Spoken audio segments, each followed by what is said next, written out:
الحمد للہ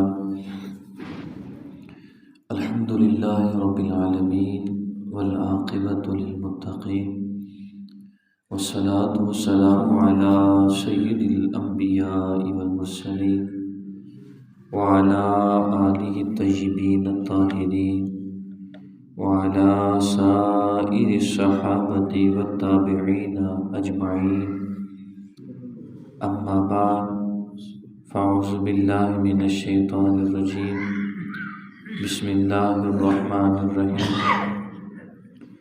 قال اللہ تبارک و تعالی فی القرآن المجید والفرقان الحمید، ان اللہ وملائکتہ یصلون علی النبی یا ایہا الذین آمنوا صلوا علیہ وسلموا تسلیما۔ الصلاۃ والسلام علیک یا سیدی یا رسول اللہ وعلی آلک واصحابک یا سیدی یا حبیب اللہ۔ الصلاۃ والسلام صلی اللہ علیہ وسلم وعلی آلک واصحابک یا سیدی یا رحمۃ للعالمین۔ الصلاۃ والسلام علیک یا سیدی یا شفیع المذنبین وعلی آلک واصحابک یا سیدی یا رحمۃ للعالمین۔ اللہ رب العزت کی حمد و ثنا کے بعد درود پاک رؤوف الرحیم آقا مدنی تاجدار احمد مجتبیٰ جناب محمد مصطفیٰ صلی اللہ علیہ وآلہ وسلم کی بارگاہ ناز میں عرض کرنے کے بعد نہایت ہی ذی احترام حاضرین و سامعین، گزشتہ جمعۃ المبارک کو میں نے آپ احباب کے سامنے حضرت امام اعظم ابو حنیفہ رضی اللہ تعالی عنہ کی اپنے بیٹے کو بتائی ہوئی 5 احادیث وہ شروع کی تھیں۔ وہ 5 لاکھ احادیث کا خلاصہ 5 احادیث میں انہوں نے اپنے بیٹے کو بتایا۔ فرمایا بیٹے 5 لاکھ احادیث مجھے زبانی آتی ہیں، میں تمہیں ان کا خلاصہ 5 احادیث میں بتاؤں گا، ان پہ عمل کر لینا، دنیا بھی سوکھی ہو جائے گی، آخرت میں بھی اللہ کامیابی عطا فرمائے گا۔ ان میں پہلی جو حدیث مبارکہ تھی، نبی علیہ الصلوۃ والسلام نے ارشاد فرمایا، انما الاعمال بالنیات لکل امرئ بما نویٰ۔ اعمال کا دار و مدار نیتوں پر ہے۔ انسان جس چیز کی نیت کرتا ہے اس کی نیت کے مطابق اس کے ساتھ معاملہ کیا جاتا ہے۔ دوسری حدیث پاک تھی، قال النبی صلی اللہ علیہ وسلم من احب لاخیہ فاحب للناس من یحب لنفسہ او کما قال۔ فرمایا کہ جو اپنے لیے پسند کرتے ہو وہی اپنے مسلمان بھائی کے لیے پسند کرو۔ یہ 2 احادیث میں نے پچھلے جمعۃ المبارک کو وضاحت کے ساتھ آپ کے سامنے رکھی تھی۔ کتنی احادیث بتائی تھی؟ 5۔ کتنی ہو گئی؟ 2۔ آج جو 3 رہ گئی ہیں وہ موضوع سخن ہے۔ اللہ تعالی حق گوئی کی توفیق عطا فرمائے۔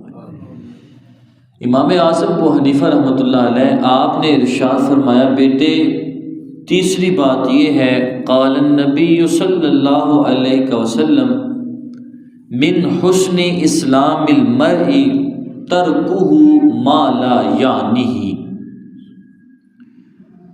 ارشاد فرمایا اسلام کی خوبی یہ ہے کہ بیکار کاموں میں، بیکار باتوں میں، لا یعنی کاموں سے بچا جائے، یہ اسلام کی خوبی ہے۔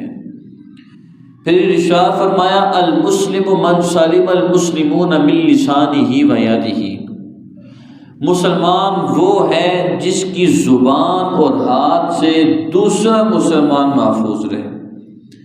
5ویں نمبر پہ ارشاد فرمایا کہ اللہ رب العزت نے حلال کو بھی واضح فرما دیا ہے اور حرام کو بھی واضح فرما دیا ہے۔ حلال بھی واضح ہے، حرام بھی واضح ہے۔ اب یہ تم پر ہے کہ تم کون سا رستہ چنتے ہو۔ اگر حلال رستے کی طرف آؤ گے تو تمہارے لیے بقا ہے، اور اگر حرام والے رستے کی طرف آؤ گے تو تم سے پوچھا جائے گا۔ فرمایا کہ حلال بھی واضح ہے، حرام بھی واضح ہے، ان میں ایک چیز ہے وہ مشتبہ ہے جس میں شک پایا جاتا ہے۔ فرمایا اگر تم نے اس شک والی چیز کو چھوڑ دیا تو تم نے اپنا دین مکمل کر لیا، اور اگر تم اس شک والی چیز کے اندر چلے گئے تو تم اپنے کیے کے خود ذمہ دار ہو گے۔ تو یہ جو 5ویں بات ہے یہ بڑی اہم بات ہے کہ فرمایا حلال بھی بالکل واضح ہے، حرام بھی بالکل واضح ہے۔ اب یہ تم پر ہے کہ تم کون سا رستہ اختیار کرتے ہو۔ اس کے درمیان مشتبہ کام ہے جس میں شک ہے، اگر تو اندر چلے گئے تو خود ذمہ دار ہو، اگر بچ گئے تو تم نے اپنے ایمان کو محفوظ کر لیا۔ ہمارے معاشرے میں یہ ہوتا ہے کہ ہم لوگ کام میں داخل ہو جاتے ہیں، اس کے بعد ہمیں مفتی صاحب یا عالم صاحب یاد آتے ہیں کہ ہم نے ان سے مسئلہ بھی پوچھنا تھا۔ اللہ رب العزت نے قرآن مجید فرقان حمید میں علم کی اہمیت کو بیان فرمایا، علم حاصل کرو۔ نبی علیہ الصلوۃ والسلام نے اپنی حدیث کے مطابق ہمیں فرمایا کہ تمہارے اوپر علم حاصل کرنا فرض ہے۔ یا رسول اللہ صلی اللہ علیہ وسلم، علم تو حاصل کرنا فرض ہے، یہ ارشاد فرمائیے کون سا علم حاصل کرنا فرض ہے؟ یہاں پہ تو بہت سارے علوم ہیں، قرآن کا بھی علم ہے، حدیث کا بھی علم ہے، فقہ کا علم ہے، اسکول کا علم ہے، کالج کا علم ہے، یونیورسٹی کا علم ہے، بہت سارے علم ہیں۔ تو فرمایا جس شعبے میں تم جانا چاہتے ہو اس شعبے میں انٹر ہونے سے پہلے تمہیں اس شعبے کا علم ہونا چاہیے۔ ہمارے معاشرے میں نکاح ہو جاتا ہے، لیکن والدین کی یہ بڑی خامی ہے، وہ اپنی اولاد کو رشتہ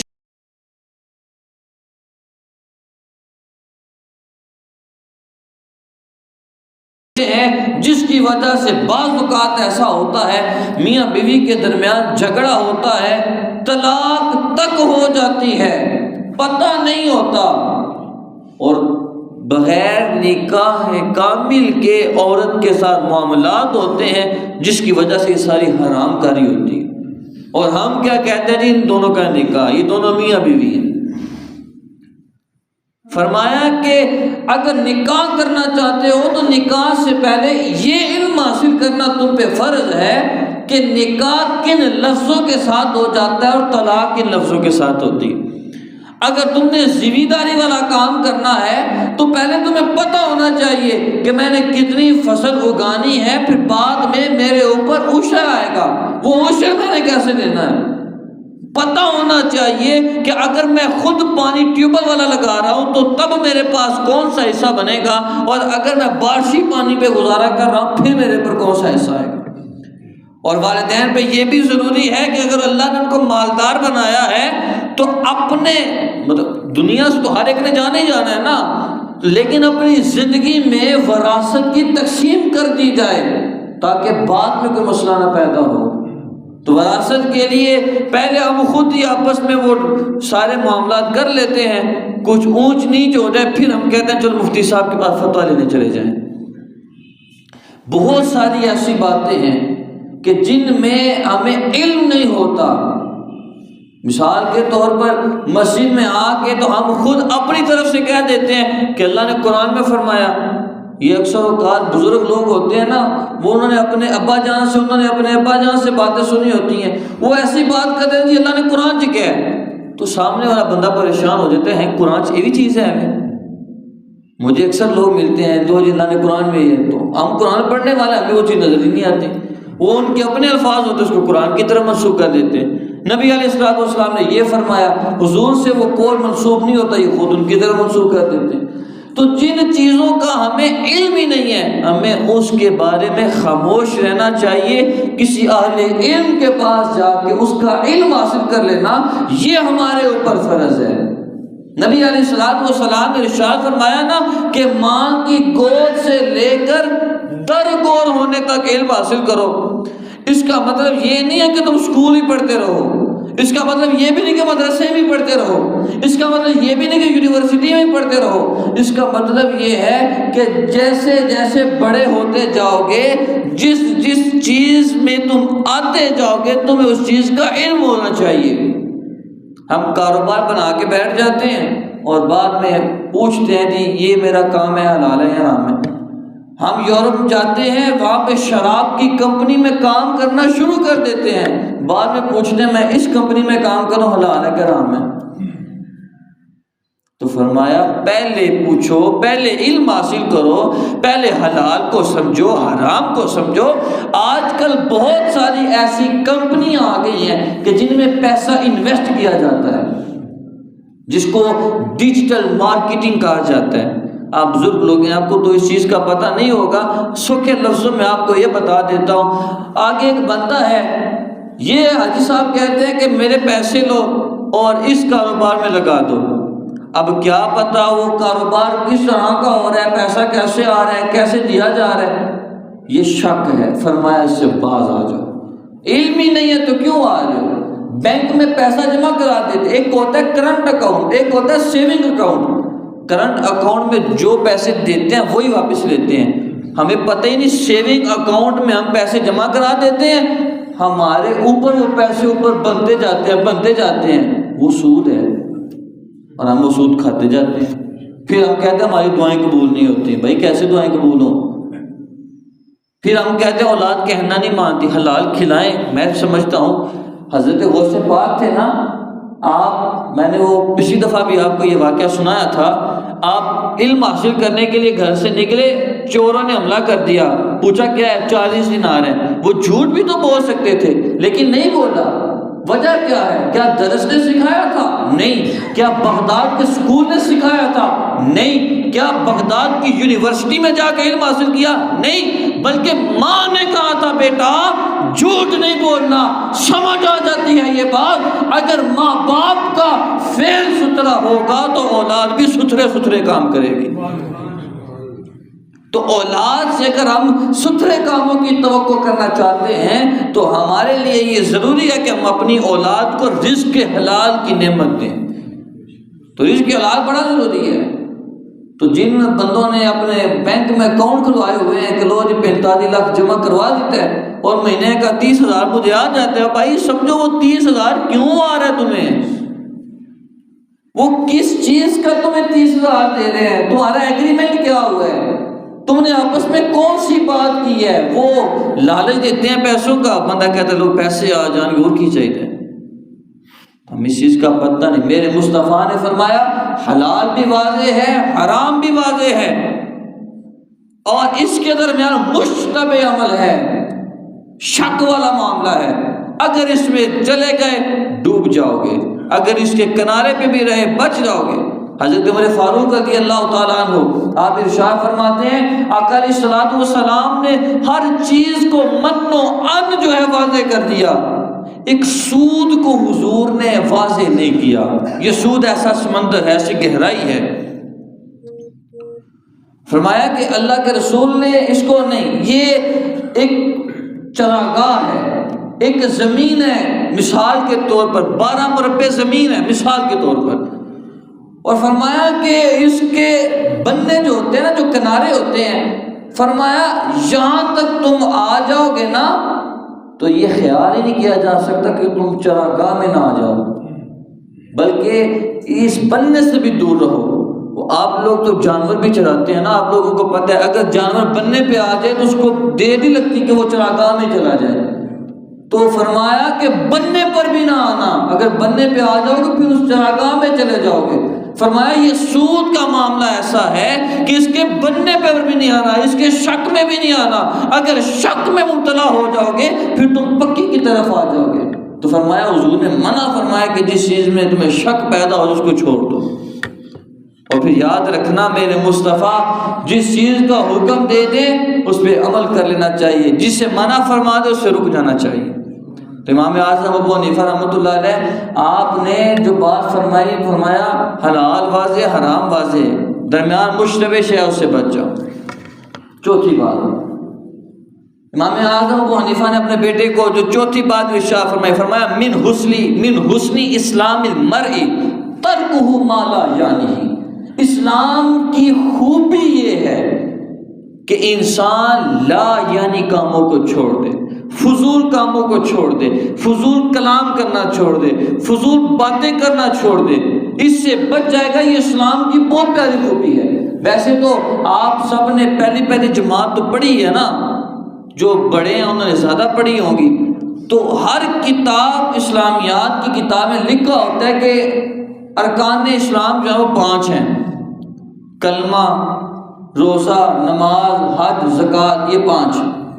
فرمایا یہ اسلام کے ارکان ہیں، جو ان کا انکار کرے گا وہ دائرہ اسلام سے خارج ہو جائے گا، کیونکہ یہ قرآن سے ثابت ہے۔ ان کا انکار نہیں، جو نہیں کرتا وہ گناہ گار ہے، جو انکار کرے گا وہ کافر ہو جائے گا۔ فرمایا کہ اس کے باوجود یہ نہیں فرمایا کہ اسلام کی خوبی یہ 5 چیزیں ہیں، بلکہ فرمایا اسلام کا حسن اس چیز میں ہے کہ لا یعنی کاموں کو چھوڑ دیا جائے۔ اب لا یعنی کام کون سے ہیں؟ کچھ تو باتیں ایسی ہیں اور کچھ کام ایسے ہیں۔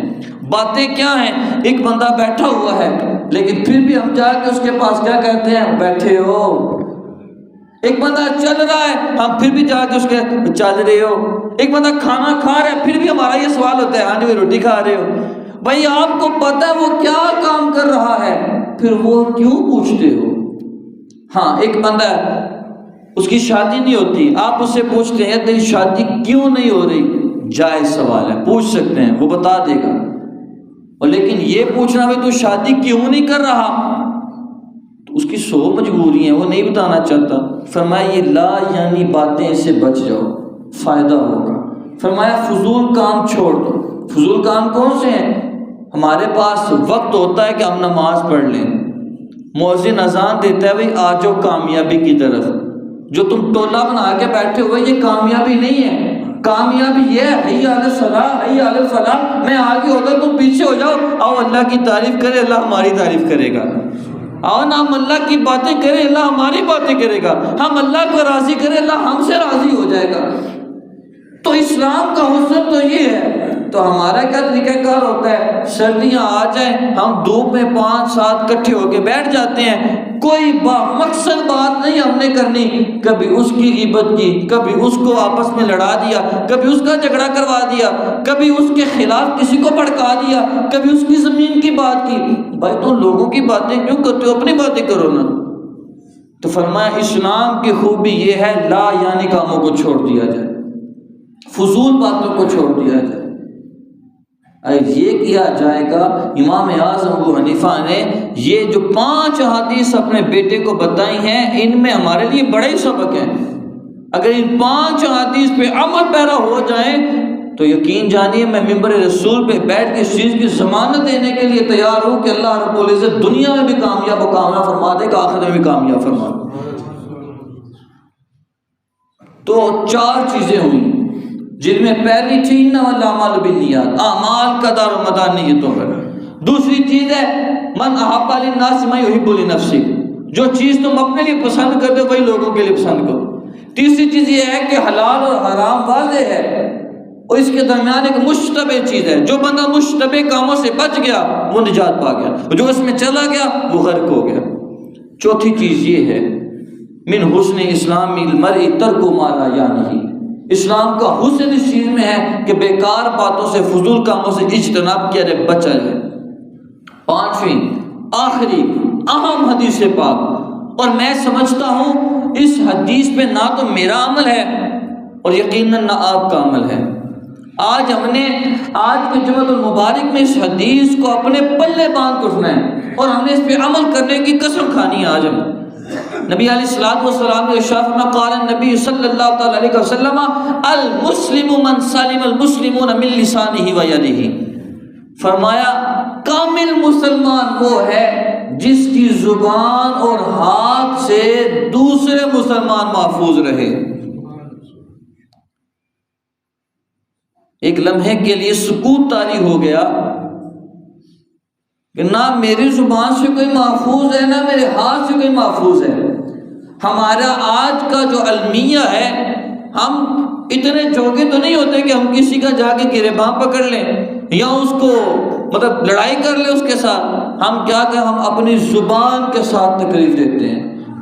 پہلے زبان سے کلام شروع ہوتا ہے، گالی گلوچ زبان سے شروع ہوتی ہے، پھر ہم ہاتھا پائی کی طرف آ جاتے ہیں۔ تو میرے آقا علیہ الصلوۃ والسلام نے ارشاد فرمایا مسلمان وہ ہے جس کی زبان اور ہاتھ سے دوسرا مسلمان محفوظ ہو جائے۔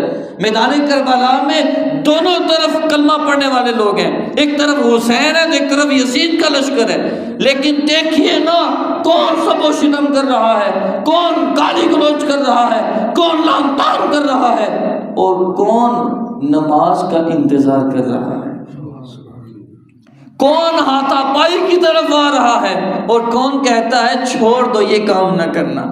تو تاریخ نے سنہری لفظوں کے ساتھ اس چیز کو رقم کیا، لکھا ہوا ہے کہ وہ یزید جو اس وقت اس حدیث سے نکل چکا تھا، آج لوگ اس پہ لعن طعن کرتے ہیں۔ حسین اس حدیث پہ عمل کیا تھا، لوگ حسین پہ اپنی جانیں قربان کرتے ہیں۔ فرمایا کامل مسلمان ہو۔ اب دیکھیے میں اپنے آپ کو کہتا رہوں میں بڑا مسلمان ہوں، میں بڑا مومن ہوں، میرے لفظوں کی کوئی ویلیو نہیں۔ میرا کوئی بڑا مجھے کہہ دے بھائی علامہ صاحب بڑے اچھے ہیں، وہ یہ کرتے ہیں وہ یہ کرتے ہیں، ان کے لفظوں کی کوئی ویلیو نہیں، ویلیو میرے مصطفیٰ کے لفظوں کی ہے۔ فرمایا کہ تم نمازیں پڑھتے رہو، حج کرتے رہو، زکاتیں دیتے رہو، تم سارے ارکان خمسہ ادا کرتے رہو، لیکن یاد رکھنا کامل مسلمان وہ ہے، اور یہ لفظ میرے مصطفیٰ کے ہیں، میرے نہیں۔ فرمایا المسلم من سلم المسلمون من لسانه و یده، ضمانت میرے مصطفیٰ دے رہے ہیں کامل مسلمان وہ ہے جس کی زبان اور ہاتھ سے دوسرے مسلمان محفوظ ہو جائے۔ میرے مصطفیٰ نے فرمایا اصل مسلمان وہ ہے۔ زبان سے میرے مصطفیٰ نے پہلے زبان کا لفظ ارشاد فرمایا، وجہ کیا، حکمت کیا؟ میاں بیوی کا تعلق ہوتا ہے، اللہ نے میاں بیوی کا تعلق کیوں بنایا؟ پہلا سوال میں آپ سے یہ کرتا ہوں، اللہ نے سب سے پہلے کون سا رشتہ بنایا تھا؟ حضرت آدم آئے، حضرت اماں حوا آئیں، یہ ہمارے باپ اور اماں ہیں۔ مجھے یہ پتا ہے ان کا آپس میں پہلا کون سا رشتہ تھا؟ میاں بیوی کا، ماں باپ کا رشتہ نہیں، بہن بھائی کا رشتہ نہیں، بیٹا بیٹی کا رشتہ نہیں، میاں بیوی کا رشتہ ہے۔ اللہ نے سب سے پہلے میاں بیوی کا رشتہ بنایا، اور میاں بیوی کا رشتہ کیوں بنایا؟ تسکین کے لیے۔ افسوس کہ آج ہم نے اس تسکین والے، راحت والے، سکون والے رشتے کو ہم نے خود ہی اپنے لفظوں سے برباد کر دیا۔ ہم اپنے بہن بھائیوں کی طرفداری تو کرتے ہیں، ہم اپنی بیوی کے بہن بھائیوں کو بہن بھائی نہیں سمجھتے، اپنے بہن بھائیوں کی خیر خواہی تو چاہتے ہیں، لیکن اپنی بیوی کے ان کو گالیاں بھی دیتے ہیں، ان کی غیبتیں بھی کرتے ہیں، ان کا برا بھی چاہتے ہیں۔ میرے مصطفیٰ نے اس چیز سے منع فرمایا۔ میرے آقا نے ارشاد فرمایا تمہارے 3 باپ ہیں، پہلا وہ باپ جس نے تمہیں پیدا کیا، تمہارا جسمانی باپ، تمہارا دوسرا باپ وہ ہے جس کے پاس تم پڑھتے ہو، علم حاصل کرتے ہو، وہ تمہارا روحانی باپ ہے۔ اس کے بعد تیسرا تمہارا باپ وہ ہے جو بیوی تمہارے نکاح میں ہے، اس کا جو باپ ہے وہ تمہارا بھی باپ لگتا ہے۔ تو سوچئے اگر اس کا باپ ہمارا باپ لگتا ہے، یقیناً پھر بیوی کی ماں بھی ہماری ماں لگتی ہے، اس کے بھائی بھی ہمارے بھائی لگتے ہیں، اس کی جو بہنیں ہیں وہ ہماری بہنیں لگتی ہیں، لیکن ہم نے ان رشتوں کو اتنا تقسیم کر دیا ہے کہ ہم ان رشتوں کو اہمیت ہی نہیں دیتے۔ اور بعض اوقات ہمیں کوئی مسئلہ ہو جائے تھوڑا سا، ہم کسی عامل کے پاس چلے جاتے ہیں، لو جی ہمارا حساب لگانا، اب وہ حساب لگائے گا، کہے گا جی تیرے خاندان میں کوئی ایسا بندہ ہے جس نے تجھ پہ کچھ کیا ہوا ہے. وہ کچھ پتہ نہیں کیا ہوتا ہے، تجھ پہ کچھ کیا ہوا ہے انہوں نے. اب یہ تو طے ہے کہ ہر بندے کو اپنے رشتہ داروں میں کسی نہ کسی پہ شک ہوتا ہے، کوئی نہ کوئی دشمنی ہوتی ہے، چھوٹی موٹی تگڑی جیسی بھی، کوئی نہ کوئی تھوڑا بہت مشکوک معاملہ ہوتا ہے. اب وہ عامر کہہ دیتا ہے، اب یہ شک کا بیج بو دیا گیا. اب وہ کیا چاہے گا، نہ چاہتے ہوئے بھی اس بندے کے بارے میں برا سوچتا رہے گا. میں نے تو پہلے ہی پتا سی، میں تو پہلے یہ کہتا تھا کہ یہی بندہ ہے جو میرا برا چاہتا ہے. اور اگر عامل یہ کہتے نہیں بھائی کچھ کام من جانب اللہ بھی ہوتے ہیں، اللہ کی مرضی سے بھی ہوتے ہیں، تو پریشانی والی بات نہیں. یہ وہ کیوں کہے گا؟ اگر اس نے یہ کہہ دیا تو پھر وہ ٹوکری کے اوپر پیسے جو ہیں وہ بند ہو جائیں گے.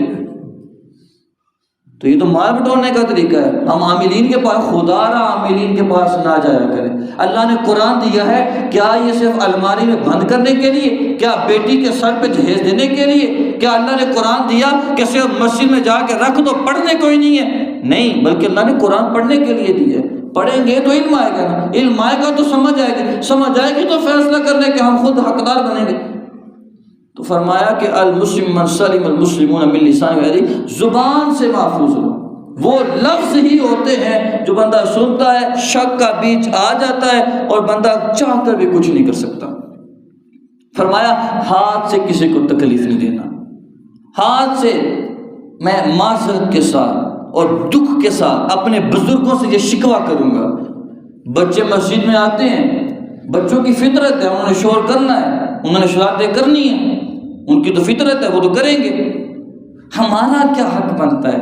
بیٹے ہمارے پاس آ جائے، بیٹے کو اپنے ساتھ کھڑا کیا، بیٹے اس طرح نماز پڑھتے ہیں، بیٹا اس طرح امام کے پیچھے باتیں نہیں کرتے، بیٹے اس طرح جھگڑا نہیں کرتے، ہم اس طرح نہیں کرتے. ہم کیا تیری نماز ادا کے جو بچے سر پڑھا چلے جا نہ ہماری زبان سے وہ کیا وہ بچہ اچھا تاثر لے گا؟ نہیں، بچہ بدزن ہو جائے گا.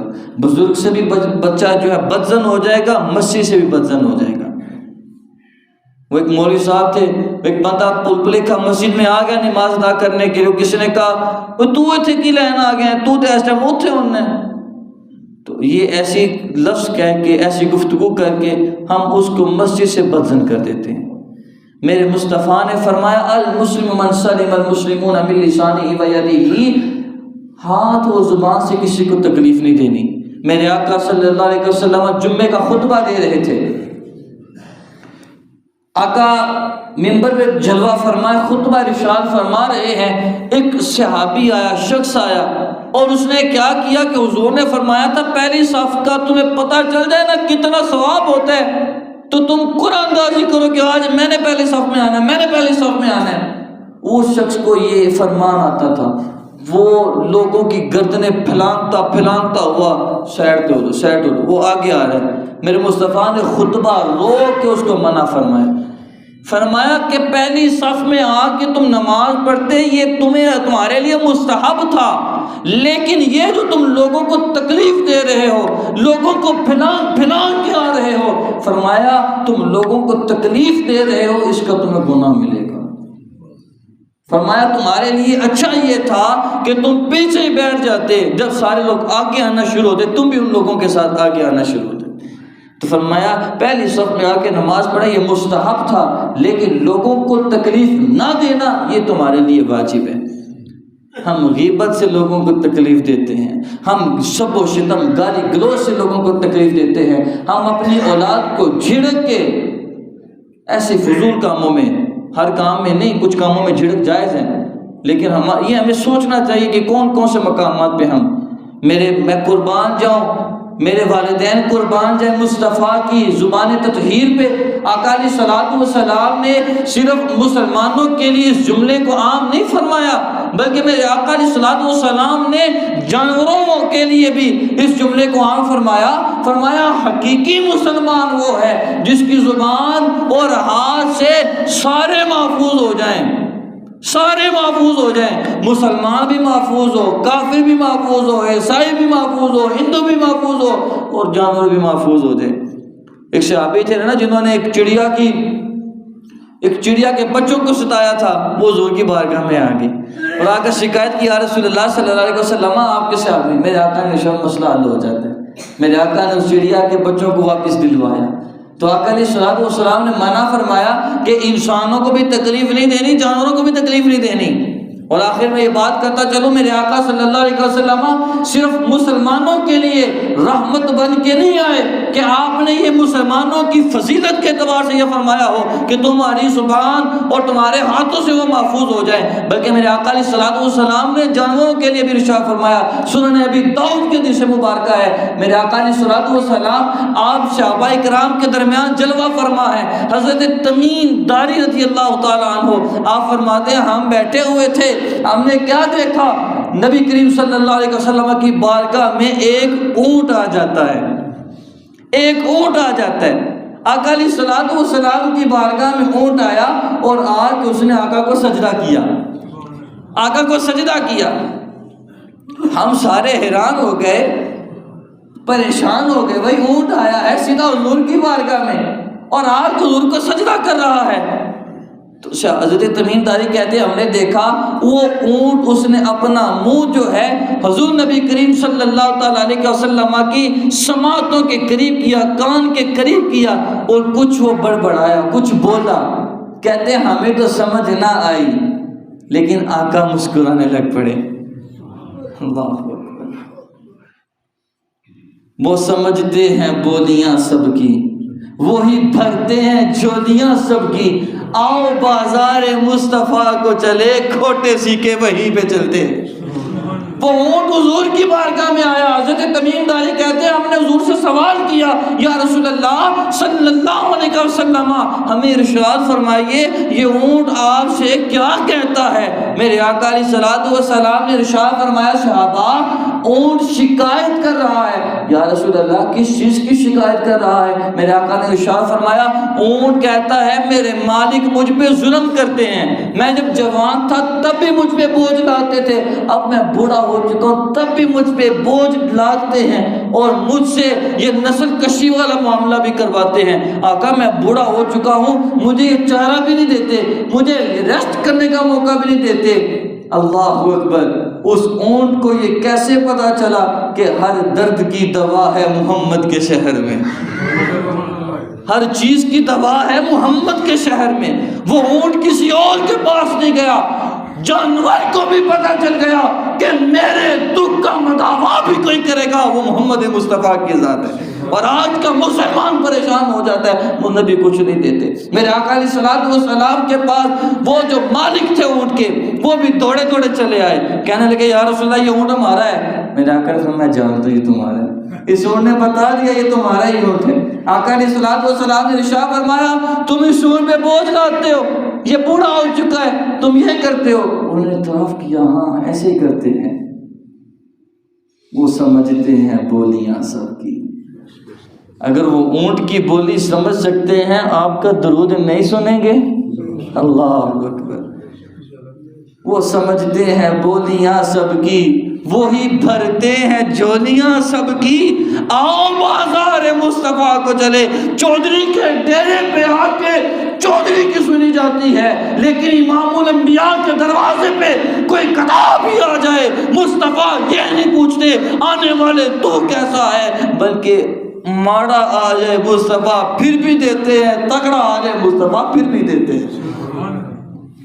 میرے آقا نے ارشاد فرمایا ایسا کرو اونٹ مجھے بیچ دو، مجھے دے دو اونٹ۔ انہوں نے کہا جی یا رسول اللہ، انہوں نے آپس میں مشورہ کیا، کہا جی اونٹ تو جی بڈھا ہو گیا ہے، بڈھے بندے کی قیمت کون نہیں ہوتی، تو یہ ہمارے بھی کوئی کام نہیں ہے، چلو مہنگے داموں حضور کو فروخت کر دیتے ہیں، آؤ بازار مصطفیٰ کو چلے۔ کھوٹے سیکھے وہیں پہ چلتے ہیں۔ میرے آقا نے ارشاد فرمایا مانگو کتنی رقم مانگتے ہو؟ انہوں نے کہا ہم اتنی رقم مانگتے ہیں۔ میرے مصطفیٰ نے اسی وقت ساری رقم ادا کر کے اس اونٹ کو ارشاد فرمایا اونٹ جا میں نے تیری رقم بھی ادا کر دی ہے، میں تجھے آزاد کر دیتا ہوں، اب میں تمہیں آزاد کرتا ہوں۔ وہ پھر سر سجدے میں رکھا، مصطفیٰ کی بارگاہ میں عرض کرنے لگا یا رسول اللہ میں اگر جانے کے لیے آتا تو کسی اور کے ڈیرے پہ جانا تھا، اب جتنی رہ گئی ہے آپ کے قدموں پہ قربان کرنے کے لیے آیا۔ اللہ اکبر. وہ سمجھتے ہیں بولیاں سب کی، وہی بھرتے ہیں جھولیاں سب کی. آؤ بازار مصطفیٰ کو چلیں، کھوٹے سیکھے وہیں پہ چلتے ہیں. تو آؤ صاحبو، نبی علیہ الصلوۃ والسلام نے یہ جو 5 احادیث امام اعظم ابو حنیفہ نے اپنے بیٹے کو بتائیں، یہ آگے جو اونٹ ہے میرے آقا نے اس کو اپنے پاس رکھ لیا، اور یہ آگے ایک طویل حدیث ہے، انشاءاللہ پھر موقع ملا تو اس کو کنٹینیو کریں گے. تو مقصد یہ ہے کہ میرے آقا نے صرف انسانوں کے لیے نہیں بلکہ جانوروں کے لیے بھی ارشاد فرمایا. ہمارے بعض اوقات بچے ہوتے ہیں، اسکول سے چھٹی ہوتی ہے، رستے میں کتا دیکھ لیں اس کو روڑے مارنا شروع کر دیتے ہیں. غلط ہے، حضور نے منع فرمایا. جانوروں کو بھی تکلیف نہیں دینی، مسلمانوں کو تکلیف نہیں دینی، کسی غیر مسلم کو تکلیف نہیں دینی. تو اختصار کے ساتھ امام اعظم ابو حنیفہ نے بیٹے کو فرمایا، بیٹے مجھے کتنی احادیث یاد ہیں؟ 5 لاکھ. کتنی احادیث یاد ہیں؟ سارے بولیں تاکہ مجھے پتہ ہو کہ آپ کو یہ یاد ہو گئی ہیں. امام اعظم نے اپنے بیٹے کو بتایا مجھے کتنی احادیث یاد ہیں؟ 5 لاکھ حدیثیں یاد ہیں. میں تمہیں 5 لاکھ حدیثوں کا جو خلاصہ ہے وہ 5 حدیثوں میں بتاتا ہوں. اور 5 حدیثیں جو امام اعظم ابو حنیفہ نے اپنے بیٹے کو ارشاد فرمائی، ان میں پہلی حدیث یہ ہے انما الاعمال بالنیات. اعمال کا دار و مدار نیتوں پر ہے، اعمال کا دار و مدار نیتوں پر ہے. دوسری حدیث ارشاد فرمائی من احب للناس ما يحب لنفسه، جو اپنے لیے پسند کرتے ہو وہی اپنے مسلمان بھائی کے لیے پسند کرو. تیسرے نمبر پہ ارشاد فرمایا حلال بھی واضح ہے، حرام بھی واضح ہے، اس کے درمیان جو شک میں جانے والی شے ہے نا اس سے بچ جاؤ. بچ جاؤ گے تو ایمان محفوظ ہے، اندر چلے گئے تو ایمان بھی مشکوک ہو جائے گا. چوتھے نمبر پہ ارشاد فرمایا اسلام کی خوبی یہ ہے کہ فضول باتیں، فضول کاموں سے بچ جاؤ. پانچویں نمبر پہ ارشاد فرمایا پکا مسلمان وہ ہے جس کی زبان اور ہاتھ سے دوسرے محفوظ ہو جائیں. میرے مصطفیٰ نے ارشاد فرمایا تم اپنی زبان کی اور اپنی شرمگاہ کی ضمانت مجھے دے دو، میں محمد تمہیں جنت کی ضمانت دیتا ہوں. اللہ تعالیٰ عمل کی توفیق عطا فرمائے. وآخر دعوانا الحمدللہ.